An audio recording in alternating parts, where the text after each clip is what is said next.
یہاں خوشبوؤں کی رفاقتیں نہ تجھے ملی نہ مجھے ملی، وہ چمن کے جس پہ غرور تھا نہ تیرا ہوا نہ میرا ہوا۔ وہ جو خواب تھے میرے ذہن میں نہ میں کہہ سکا نہ میں لکھ سکا۔ کیا کہنا، وہ جو خواب تھے میرے ذہن میں نہ میں کہہ سکا نہ میں لکھ سکا، کہ زباں ملی تو کٹی ہوئی کہ قلم ملا تو بکا ہوا۔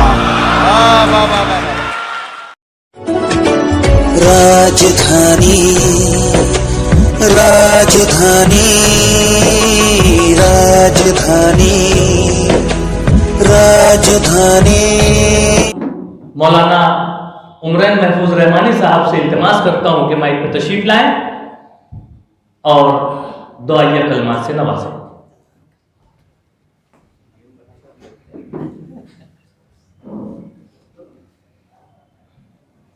بسم اللہ الرحمن الرحیم، نحمده ونصلی علی رسوله الکریم، اما بعد۔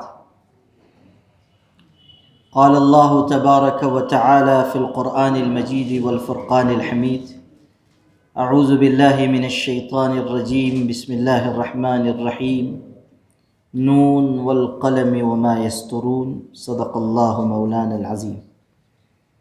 میں سب سے پہلے تو معذرت خواہ ہوں کہ ایک مسجد کے سنگ بنیاد کا اجلاس تھا اور اس میں ذرا تاخیر ہو گئی، اس لیے میں یہاں تاخیر سے حاضر ہوا۔ مجھے خوشی ہے کہ آج اس اہم اور مبارک تقریب میں شرکت بھی ہوئی اور آپ حضرات سے دو جملے کہنے کا موقع مل رہا ہے۔ میں دل کی گہرائیوں سے سب سے پہلے عزیز محترم ریحان محمد یونس کو ہدیہ تہنیت و تبریک پیش کرتا ہوں کہ انہوں نے بڑی محنت سے، بڑی جانفشانی سے، حسن ترتیب کے ساتھ ایک اچھی کتاب لکھی ہے اور صحیفہ صحافت کے نام سے ان کی خوبصورت، بامعنی اور مرتب کتاب کا اجرا ابھی یہاں دانشوران قوم و ملت کے ہاتھوں ہوا ہے۔ اللہ تعالیٰ اپنے کرم سے انہیں مزید قلمی خدمات کا موقع عطا فرمائے اور دونوں جہانوں میں عزت اور سرخروئی عطا فرمائے۔ فارسی کا ایک شعر ہے، قلم گویت کے من شاہ جہانم، قلم زن را بدولت می رسانم۔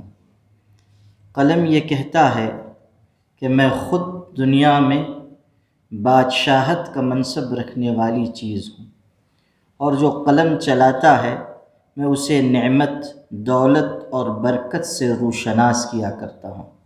قلم زن را بدولت می رسانم۔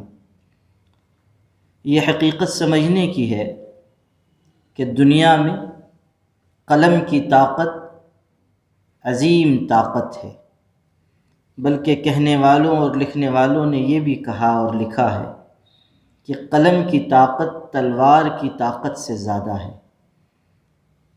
تلوار ظلم کو دباتی ہے اور ظالموں کا سر قلم کیا کرتی ہے، لیکن قلم کی قوت یہ ہے کہ تلوار کی نوک قلم کے نیچے دب جایا کرتی ہے۔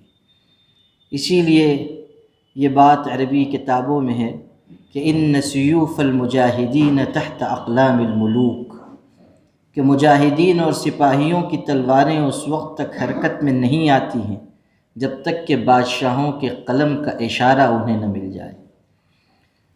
یہ بات بھی ذہن میں رکھنی چاہیے کہ صحافت ایک بڑی ذمہ داری ہے، اور صحافت میں صداقت اور امانت دو بنیادی ستون ہیں۔ صداقت اور امانت کے بغیر جو صحافت آگے بڑھتی ہے وہ دنیا کی کسی اور چیز سے منسوب تو ہو سکتی ہے، لیکن اسے صحافت کا نام نہیں دیا جا سکتا۔ صحافت کے لیے دیانت اور امانت دونوں کی ضرورت ہے، اور جس قدر خلوص لکھنے والے کے اندر ہوگا، اس کے قلم سے ٹپکنے والی چیزیں اور منہ قلم سے نکلنے والی چیزیں اتنی ہی مؤثر ہوں گی، مضبوط اور مفید ہوں گی۔ موقع نہیں ہے کہ اس موضوع پر میں کچھ اور عرض کروں، لیکن یہاں صحافی حضرات موجود ہیں اور اس وقت ملک میں صحافت اور مین اسٹریم میڈیا جس رخ پر جا رہا ہے، ایسی صورتحال میں ہماری ذمہ داری بڑھ جاتی ہے اور ہمیں احساس ذمہ داری اور احساس جواب دہی کے ساتھ مضبوط طریقے پر صداقت اور امانت کی روشنی میں ایسی صحافت کرنی چاہیے کہ جو مثبت سوچ کی حامل ہو اور لوگوں کے ذہن پر اچھے اور خوشگوار اثرات چھوڑ سکے۔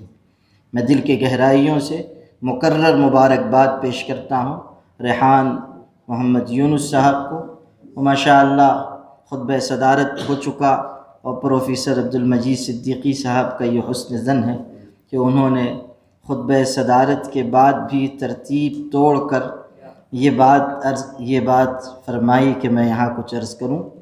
ان سے رشتہ یہ بھی ہے کہ وہ میرے والد ماجد رحمۃ اللہ علیہ کے شاگرد ہیں اور استاد زادے کی تعظیم کرنا ہماری روایتوں کا حصہ رہا ہے۔ والسلام علیکم۔